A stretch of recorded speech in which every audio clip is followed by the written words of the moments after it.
Hi, I'm Ezra Boggs, and even Christians watch The Atheist Edge. Hey guys, this is TJ. I'm here with just some guy, Lance. That's me. That was his words.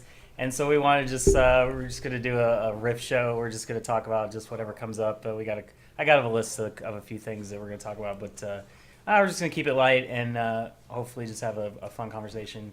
Hopefully something that pertains to, or at least is tangential to atheism and maybe social topics, and probably not get too political or anything, because I think. Well, why did I come? I don't know. Yeah. Well, okay. Yeah. I mean, we could butt heads on a few things probably. I like butting heads. That's what the wine is for. Yeah. Yeah. There you go. Yeah. So who start? We both have lists. If you have some stuff that you want to actually just talk about and get off your chest first, that's cool. Mine are more like just like questions to like ask you about certain things. So this is my list of drunken ramblings. Oh, here we go. To myself. Drunken ramblings. All so. right. And I kind of wanted to ask Jim this, but maybe I should warm up on you. Maybe you get warm on this. Might be a good warm up. Is it okay for a combatant to kill? I don't know. It depends on what context you're talking about. Like just, in war. Yeah, somebody who is a warrior, I guess you could say. Is it socially, morally acceptable for them to kill? And if yes, why? And if no? Well, no, that's dumb. Never mind. This isn't an SAT. Well, no, I can answer that. I have probably a nuanced answer to that, actually, because I think it depends on. I would say yes, but it depends on whether or not you believe in the concept of property.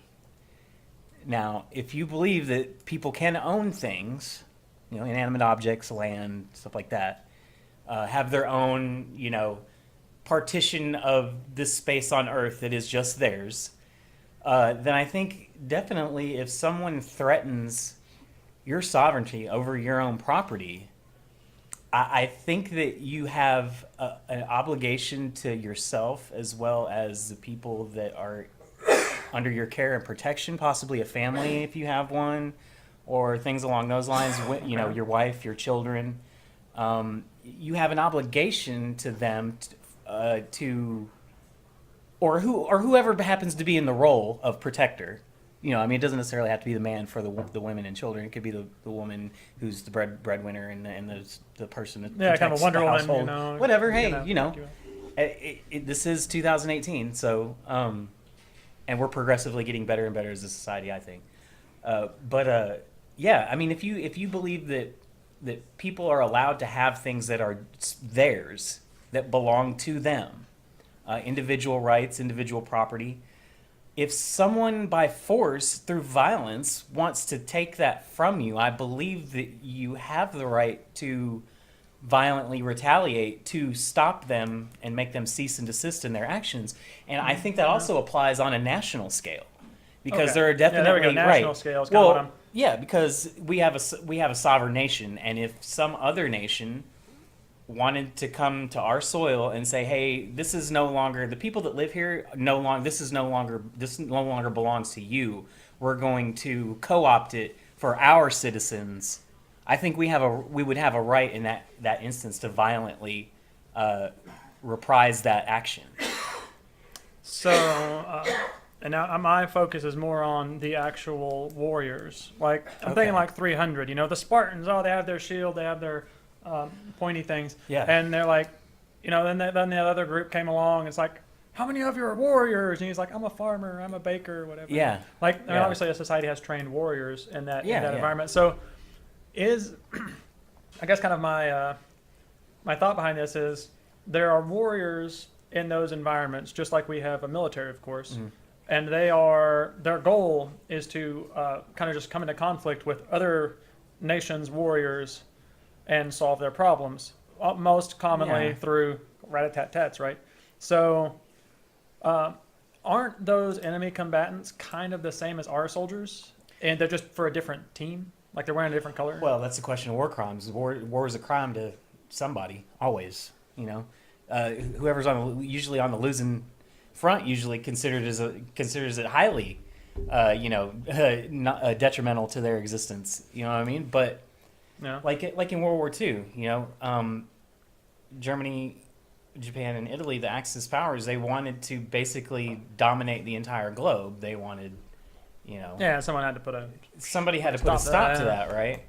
So, it's like I think that the most altruistic use of if there is able to be an altruistic use of military force, it's for the simple defense of freedoms. We yeah, well, there are like a you lot were of saying, countries. like your own sovereignty. Right, your you own need to make sovereignty, sure your own your individual rights, and your own starfish- individual. Yeah, I mean, and we elect officials in this country based on a democratic system to give the government a monopoly on violence, so that we, as the people, don't have to carry out those acts. So, They act in our stead.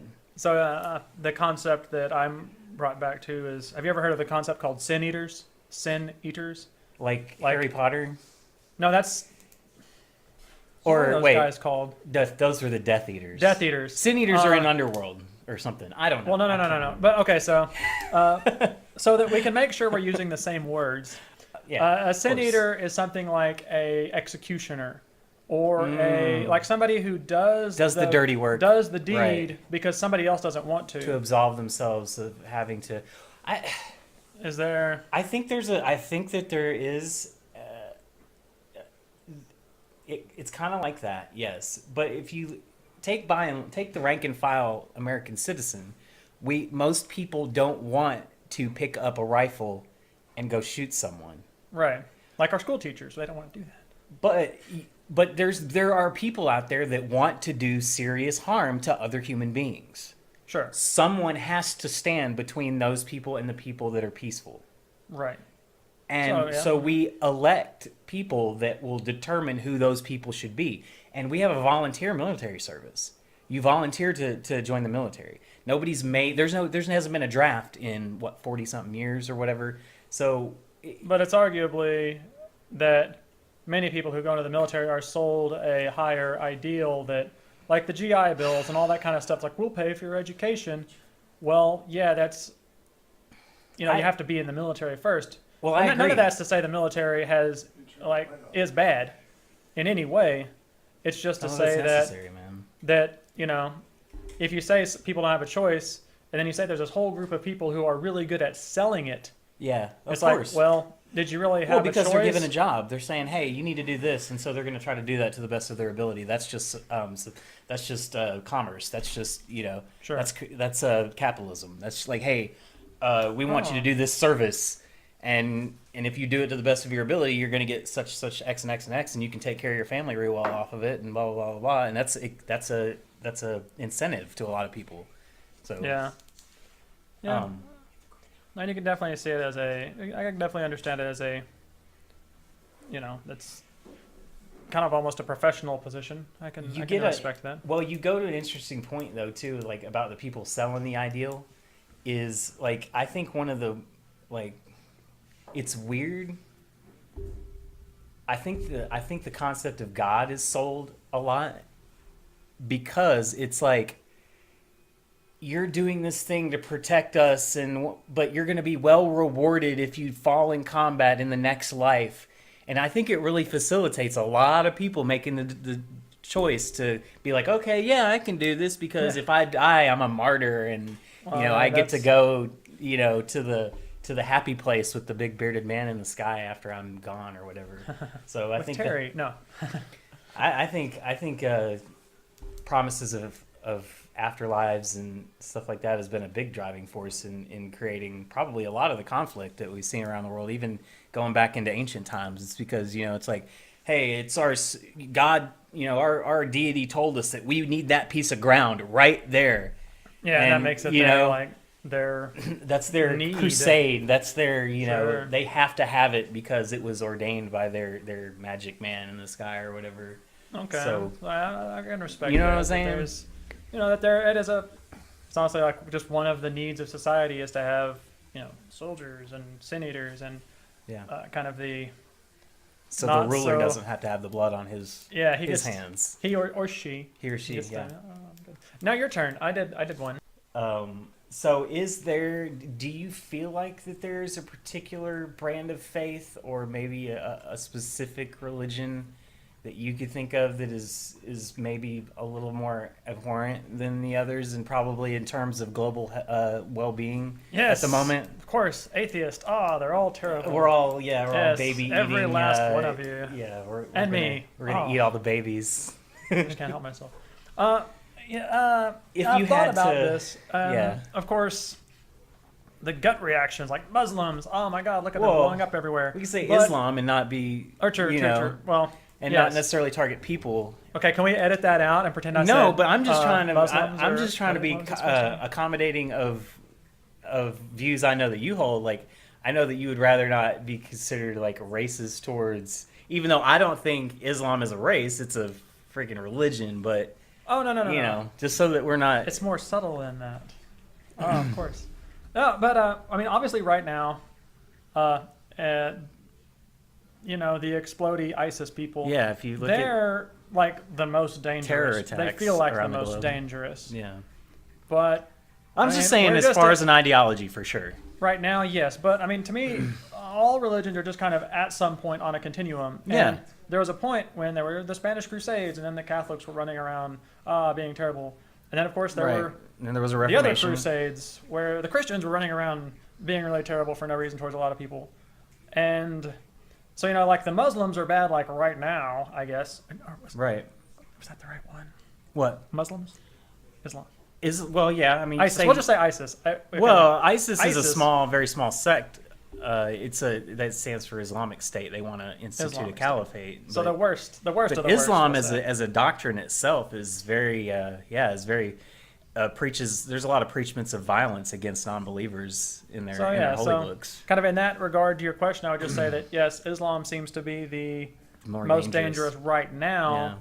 But I mean, give it time, and invariably they'll be kind of lower down the pole. So how do we? Could be. I mean, something else terrible could come along. You never know. It's got to happen. Like, it's not going to happen. Well, hopefully just... I mean, history says that it's going to continue to happen, just to someone else.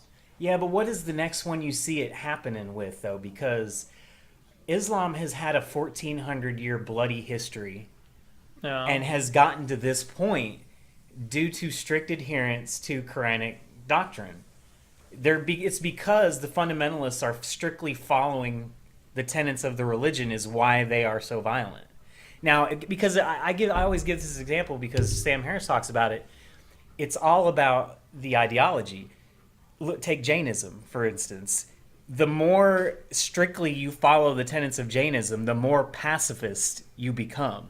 You actually become more peaceful the more you follow it. Okay. So it doesn't have anything to... It's not just religion in general and, but them Christians and... It's all about what the doctrine actually says. I don't really know the tenets of Jainism. I don't know specific ones, but I know that it's a religion that basically espouses peaceful coexistence with all humans, and the more you get into the doctrines, it's like how to avoid conflict with people and how to be calm when you're faced with disagreeable people and stuff like that. And that's actually something that, to segue, that's not just a fun little thing you can write around. But to segue into, so I've been really trying hard lately to think about what atheists can do to make their anti-religion more attractive. Well, are you an anti-theist or are you just an atheist? We're not getting into that right now. Okay. But we will because that's fun too. That is a fun topic. And I guess just to, I am... Because not all atheists are anti-theists. I alternate between anti-theist and atheist depending on... You could be both. No. You could be an anti-theist atheist. Regardless, anyway, let's not get off track. I'm still getting onto another track. Okay. But just the idea of what can atheists do to make atheism more attractive, assuming that we can't lie. Yeah, what's your take on it? Because I could definitely go on about this. Okay. So you have things that I have ideas. Up. Yeah, I actually have ideas. I think we need to focus a lot on making arguments that are not logical. That most of the people more emotionally to people. Or yes, something like that? The pathetic argument, and not pathetic. Pathetic. Oh, we're not getting into the meaning of words, so let me just not use pathetic at all. The pathos. The idea that like logical arguments. Pathos, ethos, Dosey dose. Like the But- what do they call it? The shoot, how do they do that when you ask questions while you're arguing instead of Yeah, exactly. asserting things yeah, or shit whatever? Like that. Yeah. We're like Socratic method. Yeah, the Socratic method. Thank you, voice. So, yeah, like the idea that maybe something that we do need to focus on as an anti-religion is, I don't know what we call ourselves. So As now, but this atheists is would your be ideas too. as far as what we can do when talking to theists, as far as if we're trying to convince people. of Yeah, like things. how to actually win people over. Because I've heard so many people. Evangelical atheism. I've had so many people just kind of hammering home the logic. Right. You know, it's like, oh, here's all my logical arguments, and obviously the logical arguments worked for them, Right. but Arguments they stand on their maybe- own merits, but that's not going to do a lot to persuade people usually. Yeah, so, my challenge Yeah. to the atheist community.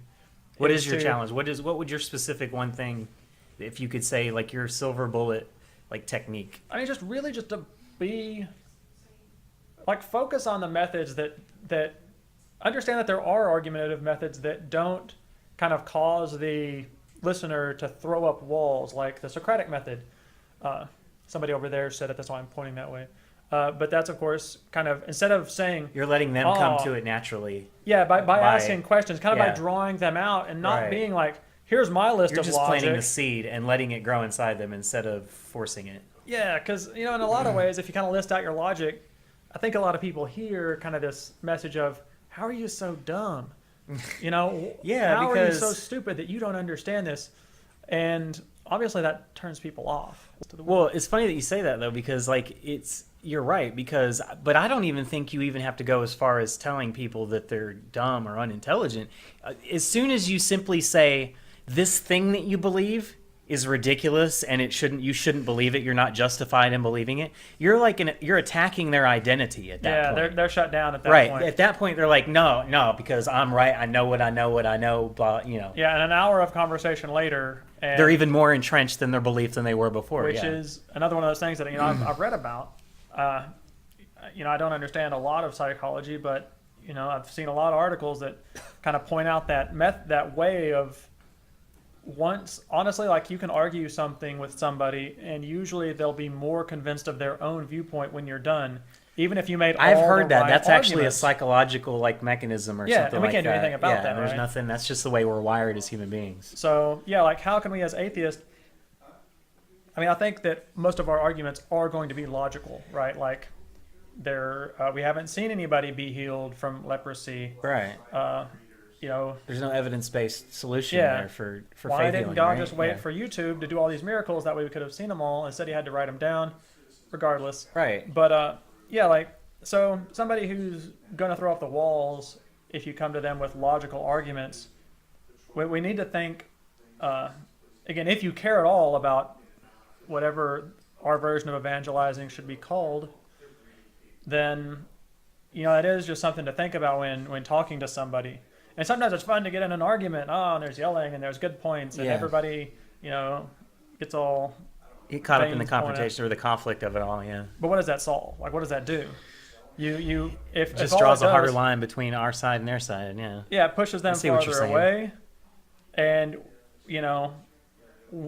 we don't gain a brother or sister on the logical side of the aisle. No, and I agree that the goal really should be for humanity to find more common ground. Yeah. For sure. Definitely, I don't think I agree with the adage, the old trite adage of, love everybody. Well, some people I don't think are deserving of my affection or trust, for sure. Oh no, yeah. But for the most part, if you take people at their word and you assign face value to whatever it is you see on the surface, then yeah, you give people the benefit of the doubt until they prove you otherwise. I think it's worth it to trust to the point where, hey, let yourself have a friend. Yeah, You know what I mean? But I think kind of the core of it is be nice, but understand that being nice is, like the Socratic method, where instead of just blasting somebody with logical arguments, you ask them questions about what they believe, and you kind of draw them up. And if you're after you're done watching this this video, there's a Smarter Every Day video where he goes into like he's apparently like kind of conservative, and he gets a chance to go talk to. Yeah. Okay. Yeah. But he got a chance to go and talk to Obama. Okay.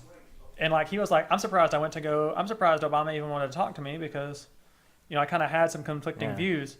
And he really gets into how when he was sitting there talking to somebody who had that kind of presence of mind to kind of draw out, to kind of have more of a warm conversation. Yeah. And he even points out in the video, like, it was at this point when I realized that my approach with Obama won him over. Not to any particular argument, but just won him over into listening at all. Well, Obama's a politician too, though, and you got to understand that probably from his viewpoint, it's like, I got to make a friend here. He's always trying to make a friend because he's a politician, But yeah, that's, if it was genuine, then more power to the guy. That's awesome. Yeah, and if that wins people over, again, that's kind of the mission, right? Like otherwise, we're just atheists so that we can go drink on Wednesdays. It's not just to convince them. But you got to get them to buy into the concept. It's like if you can get them to see the merit of what you're saying on its own. Yeah. Without having to without having to really, I just hate arguments where the only thing that matters to certain people like is appeals to emotion. Like really, that to me, that's like okay, that's why we came up with the scientific method, right? Because there are certain things about understanding reality that are counterintuitive, that work against our emotional nature, that work against our normal understanding of how things work. Like the path of the sun in the sky is a perfect example. Like if nobody knew anything at this point in history about like we didn't used to, you would be like, oh hey, the sun is going there and then it ends up there and it's moving, right?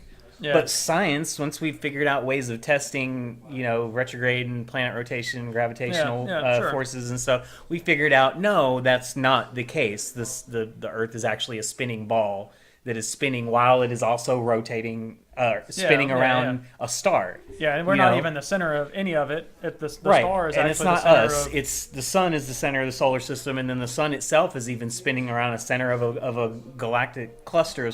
As far as human beings are concerned, when we look at things like that in reality, we think it is just what we see it as.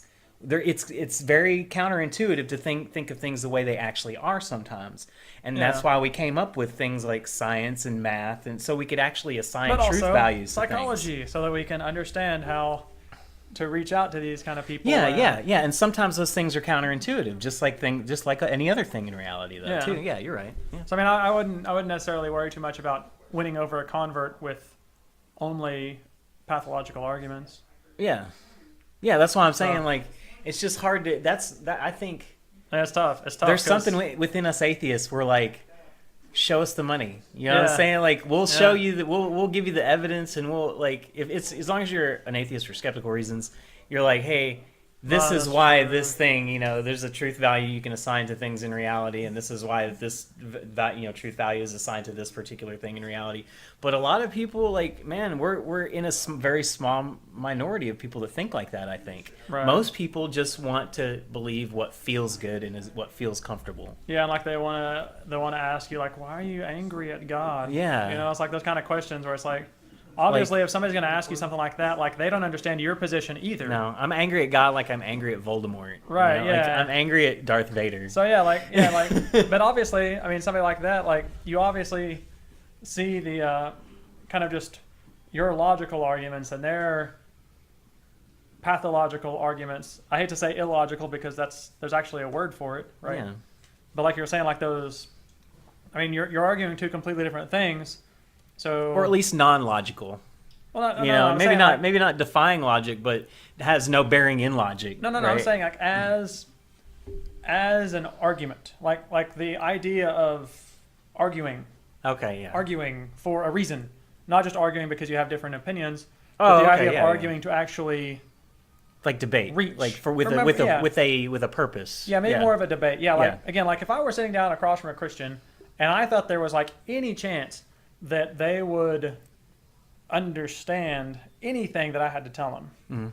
I would want to do everything I could to keep them from throwing up their walls. To be like, and so Yeah. Well, that's difficult though. and yeah, that's difficult. No, it's a practice. You know, Yeah. it's always like a meditation or something like that. That's a practice. It's not about, or how they jokingly call. I definitely think it's doctor's something you get better practice. at as time goes by and you practice at Yeah, it. so For just sure. And the first step is being aware, like being aware that maybe we're not going to reach this person, or maybe I'm sitting across from a Christian and I wouldn't reach them if Right. I put up my big whiteboard of reasons why they're dumb as fuck. But if I did reach out to them and kind of reached in more of a, hey, maybe if you start, let me try to address your issues with Right. my side, and let me try to ask you some questions about your side, and let's try to come to more of a connection. Even if they don't switch right now, Yeah. at least I was able to get in Plant there the without seed. the walls. Yeah, without Yeah. the walls coming up. I just think that's important. Atheist Edge. Walking the edge of what some consider offensive. But your feelings don't matter here, only facts. Edgy commentary on the dangers of doctrine, the foibles of faith, the bullshit of belief, the stupidity of superstition, and the idiocy of indoctrination. With razor-sharp wit, curiosity, and critical thought, we take an unblinking look at today's religions. We are Atheist Edge.